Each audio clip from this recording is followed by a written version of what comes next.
Hello, you wonderful people, and welcome to another episode of Not Too Comic Book. This being a show where we talk about TV shows that are adaptations of comic books. For today's episode, I'm going to talk about the latest episode of Titans. A lot of really interesting things went down in this episode, so let's break it down. I think it's actually kind of interesting that you have this theme throughout this episode of kind of kids rebelling against their dads. We see that kind of with Dick, Barbara, as well as Jason, because we see a little bit into the complicated relationship and history that Barbara and Dick have, that obviously their history runs prior to her even becoming Batgirl. Because it's interesting to know, she wasn't Batgirl that long before she ended up having to, put up the cape, because 6 years ago, she wasn't even interested in becoming a vigilante. I even love the line of yeah, you guys followed rules. I'm like, the vigilantes, how did they follow the rules? I thought that was so interesting, because she wanted to be nothing like her dad, because she already had this expectations about, she does the whole, because even, Dick calls her out, what's up with the whole, Selena Kyle thing you're got going for her? It's she's kind of stealing and robbing just because it's just right, she has to be this perfect daughter, this pedigree of being Commissioner Gordon's daughter. Even the fact is she doesn't want anything to do with her father, and ultimately years later she ends up following in his shoes, ironically enough. And having to I guess that's why she kind of reeled Dick in with all of that too, by making him kind of it's he was kind of looking probably for an excuse to kind of rebel against Bruce on some level too. So it's kind of very intoxicating thing of maybe that's also why they kind of don't think they're good for each other, because it's right, we kind of bring out the worst in each other. It's not necessarily the worst, but we're not good when we're together type of situation. We don't bring out the best in each other. We're not the best people we could be. But it's interesting, and the reason why I was saying it also ties into Jason is because he's kind of rebelling against Jonathan a little bit, because Jonathan wants things to kind of go in their own way, but Jason's no, let's do this. He's all about taking down Dick and everything, and I think it's just he wants to prove himself to everyone, but specifically himself. And I think it's just he wants to show that he can run things, that he isn't just some petulant child. The fact is, he wants to show that he's not afraid, and because of that, he's willing to screw over Jonathan, which even Crane made a point to be see, you are replaceable. The fact of the matter is, you don't want to be a part of this. This is fine. There's plenty other people that will step up, that will fill the void that you're left behind. I'll take an interest in you, kid, but that doesn't mean you're irreplaceable to me, which I think probably pisses him off even more, because it's him saying that, it's being stabbed in the heart and chest by Bruce again, because Bruce, we last episode and everything, it's right, Bruce already turned his back on me, and now this other pseudo father figure I've kind of filled that void with also did the same. It's every person that's kind of filling that role, whether it's Bruce, whether it's Dick, whether it's Jonathan, all are up in it's no, screw you all. I can show you. I'm gonna show you. I'm not afraid, and I'm gonna do whatever it takes to prove myself. I can do this. Once again, he's just kind of a perpetuant child in that regard. But yeah, circling back, it's just the point I was making is I think it's just so interesting that Dick and Barbara went on robbing sprees and stuff like that, even to the point Barbara's maybe we should just give it back.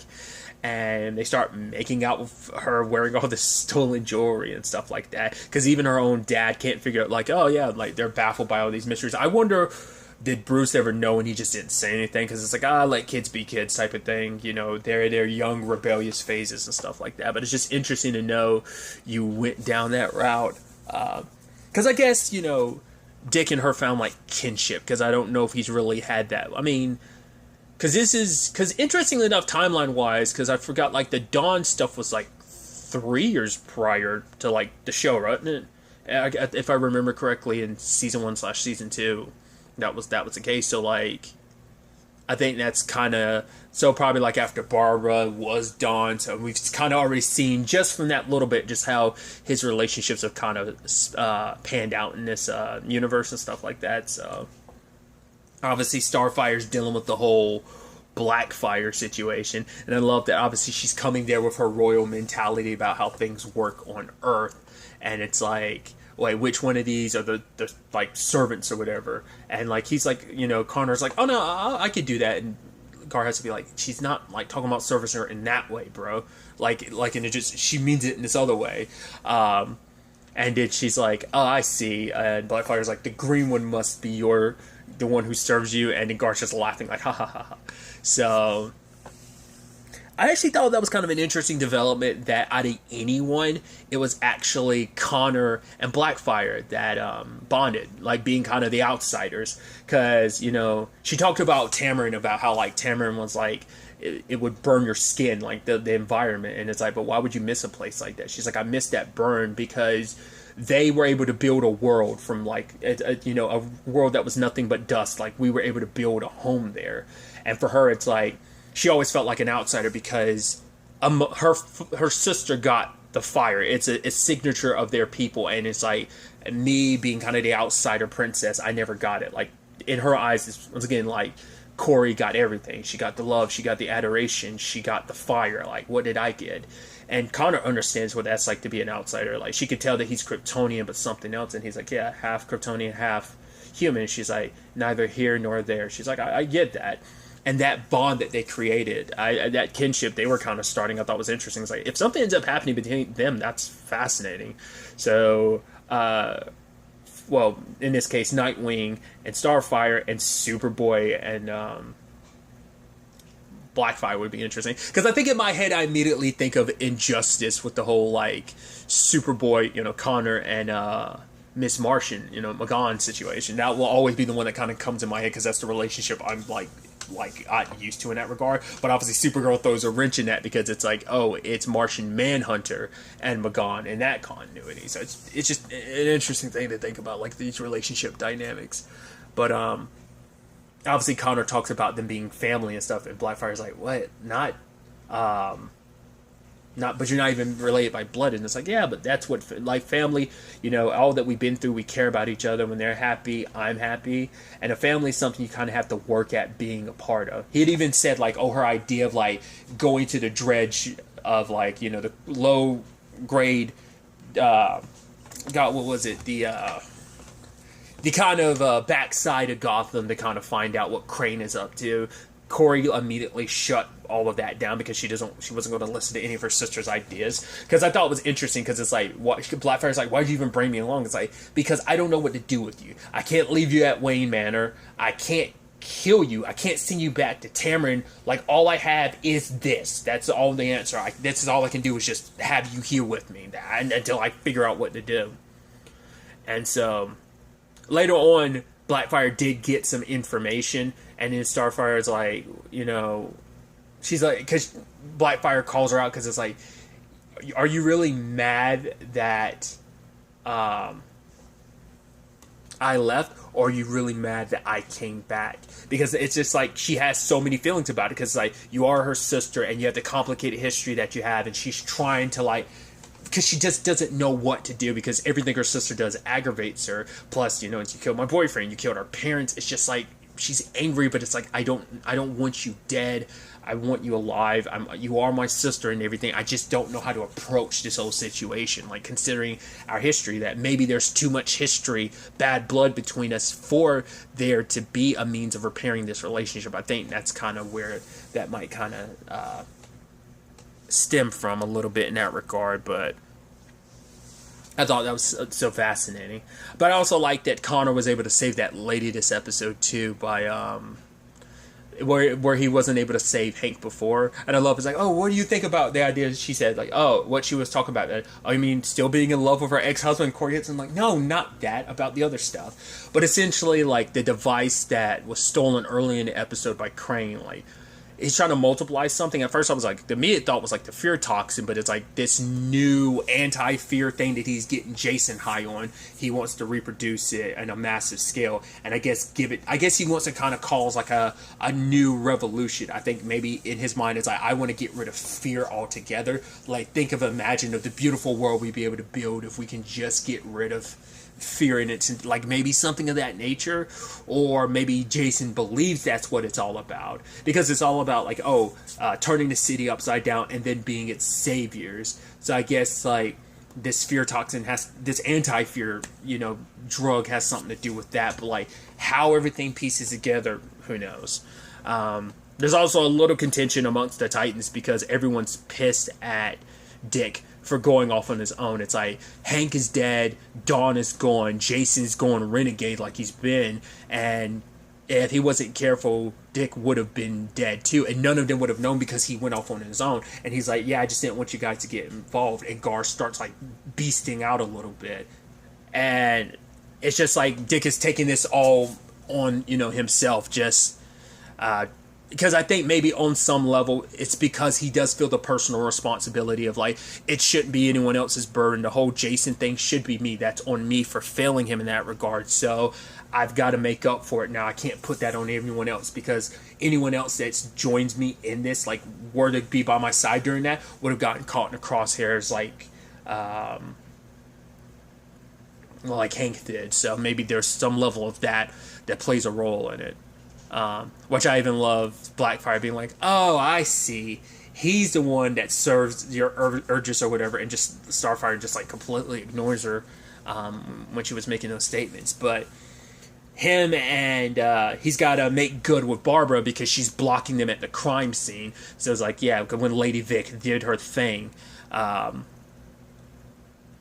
Because at first that was a conversation of like, right, like the person who was getting the surgery was left fine, but the doctors were killed. And it's like, well, why is that? It's personal. And it's like, well, finding out about Lady Vic's history at the end, I guess it's like, you weren't able to save the person I love, so maybe that's what that was about. Or maybe it's just kind of like, because it's like, why is she taking Crane's orders? Because I guess he's giving her some, maybe she's also someone that's like been afraid ever since, she lost the person that she loved. Because she kills those cops at the beginning, because I guess it's like like anytime anyone's happy, I want to destroy their happiness, because her happiness was destroyed, because that's what the two rings are. I guess that was like, her husband. So it's like a reminder so that he's always with her. But it's like Barbara and Dick are the reason why he's dead. Mainly it was by her own head, which I guess that kind of plays into the theme a little bit this season, because Dawn and Hank, it wasn't her fault, but still she pulled the trigger. So I guess similar thing in the Lady Vic circumstances. I did think it was interesting, like, I love Dick was like, yeah, this is part of like Bruce's training, and like, yeah, they don't have any video for the cameras. All it was able to capture was audio. So he's like rewinding the audio, and he's mapping out, he's like visualizing everything. And it's just like, I even love the whole thing of him getting Gar to swing certain weapons in a certain way, so he has a better visualization of like, okay, the sound, okay, that matches that weapon being sliced in this way, in this manner, able to figure out about the height of the killer, even that they were able to throw a knife from like 12 feet away. I'm like, I think that plays into like that detective angle you don't get to see much. It's like heightened detective skills of figuring out like, okay, because I'm sure as a detective you naturally have to heighten your senses to kind of recognize like, okay, that's what this means, like every little sound meaning something, I just thought that was actually pretty dope that he was able to kind of figure that out just by listening and stuff. But Gar and Dick are kind of, I think, in a better place a little bit, because Gar is still kind of upset with him, but it was the whole conversation of, were you going there to kill Jason? He was like, I'm not trying to kill Jason. Like, if he can, he's going to try and avoid it. But I think even Dick realizes there might be an opportunity. It's like, but why? Like, he's like, why is Jason doing this? Why he's going full bad? He's like, yeah, Jason was angry. That's what Bruce does. He finds someone that's angry and he weaponizes them. Yeah, but Jonathan Crane's like manipulating him. Like, it's not his fault this is all happening. But Dick is like, maybe it is, maybe it isn't. And that's the problem. Like, we just don't know. All they can do is try to like handle this the best they can, because for guards, like, there's no way like our teammate, the person I consider my friend, would be really capable of doing something like this on his own. And it's a combination of Jonathan plus everything, like his upbringing, his anger, plus everything that led up to it that allowed for Jonathan to get inside of his head. I think all of them were just contributing factors. So Dick ended up stealing the audio files from the GCPD, because Barbara was like, no, we can't work together, even suggesting he go home.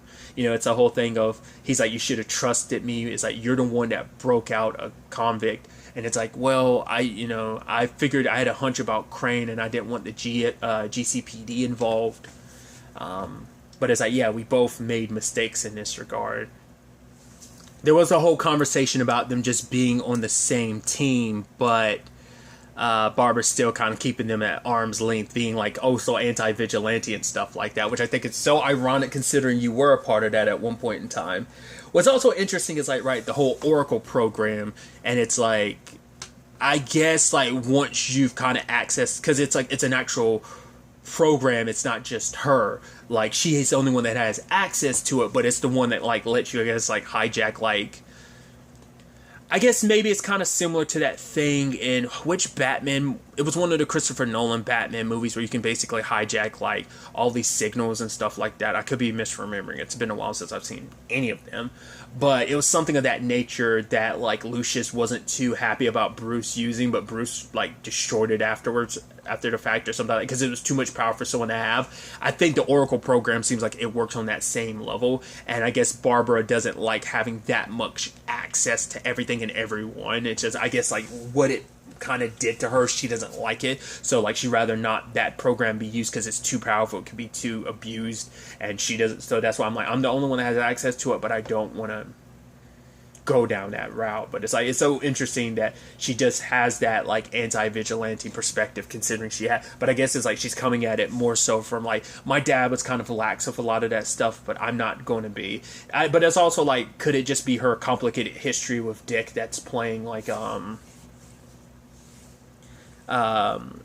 contributing factor to that, because like her bias is just because she shows him a little favoritism, and I think that's probably why she kind of gives him a lot more leeway, and maybe that's why she's pulling back, because she's like, no, like I do give you too much leeway, and I need to stop letting my feelings for you, our past, convert, because it's not just like you work together as like colleagues, like that relationship of theirs happened before she took up the mantle. And I'm curious, like, was it did that, like, how far into the, like, did the relationship end after the whole Lady Vic thing? Did it continue into her being Batgirl? No, like, yes, no, I'm curious. We also learned from Blackfire that, I forgot to mention this earlier, that Crane is connected to mobsters, but there's one in particular that's not too fond of him, so that's like, right, that's going to be our leeway, like get to him potentially, I guess, helping or at least pointing us in the right direction, because he's not going to be the biggest fan of Crane, so us probably taking Crane down would benefit him. So the only mobster I'm aware of in Gotham, they're the ones that you got to meet in the show Gotham. I don't know if any of those were like comic book specific ones. Obviously the one that comes to mind is like Falcone, like or Falcone, like that pronunciation always gets done differently depending on the person and the continuity or whatever, or the avenue or the media rather it's being told through. But it's like Falcone, the Don, like he's the only thing that comes to mind, but I doubt that's going to be him, because I assume he's already been removed from the equation at this point in his continuity. Could be, could not be, I don't know. But other than that, there is a situation that Lady Vic was able to call Barbara out to kind of try and kill her using Bruce's voice. I was like, how'd you even... I was like, well, you're working with Jason, and Jason told you everything. You have access to everything. You knew exactly what needed to be said. To the moment it was like, oh, don't tell Dick, I was like, either this actually is Bruce showing up with some information he doesn't want Dick to know, or it's like it's a trap, and lo and behold, it's a trap. Regardless, Barbara still held her own. It's like she's always ready, and I think those instincts are still there. It's like she still had like her batons ready to like fight and defend herself, and even Lady Vic wasn't even expecting that. It's like, yeah, she still got some like fight in her and everything. She did take her picture. For what purpose, I don't know. It seems like it was a necessary. It's like, yeah, you'll get your shot at her to kill her again, but it's still like, right. I guess Jonathan wanted to give her that opportunity, probably figuring like, oh, you kill her. If you don't, oh well, you get another opportunity later. But I need you to feel like I need to give you some leeway, so you know that I am respecting what you want. You want revenge, and I can help you get it, like I promised you and everything, along with what we're up to. So I guess in his mind, it's like I had to let that I had to let you get the opportunity, whether or not you killed her or not. At least it shows that, hey, I'm a man of my word, giving you the opportunity, putting you in a position where you will be able to get your revenge. So, but Dick shows up to be like, hey, make sure this wasn't just a one and done, that she'll, let me check your place. But going in there, like, memories start surfacing. Same thing for Barbara, and they're just kind of awkward around each other because it's like, because I almost thought like maybe that one and done could almost be like almost like a reference to not just the whole Lady Vic thing, but potentially them, and it's like, right, we, the whole,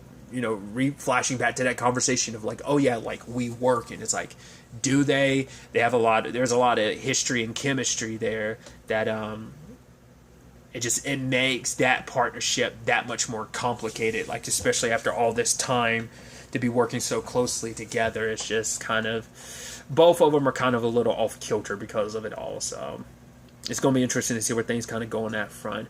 But at the end, we have Jason kind of going off on his own, taking like, I love the guy was like, but Jonathan, Scarecrow, he was the boss, right? And he's like, Jason pulls a gun out and was like, who's the boss again? So it's like, once again, it's just, he's so petulant trying to prove himself. And so he's like, hitting like giving the other guys some anti-fear or whatever, and they hit Tim's restaurant and his family's restaurant, and Jason feels bad about it, but then like he takes himself a hit of the anti-fear, and he doesn't feel anything because it's like, right, it sucks that I have to do this, but it's like, there's necessarily sacrifices that have to be made, because I guess maybe in his own twisted notions he gets swept up by what Crane is saying, and that this is kind of like a for the greater good. But I mean, it's like, I'm sure that's all BS because Jason just wants to prove himself that he's better than Dick, he's better than Bruce, and once again that he's not afraid. So it's going to be interesting to see where all of this ends up taking us going forward into the next episode. But really, that's all I'm going to talk about. Till the next time we meet, be happy, be safe, live life to the fullest, and enjoy it. Good day, and goodbye.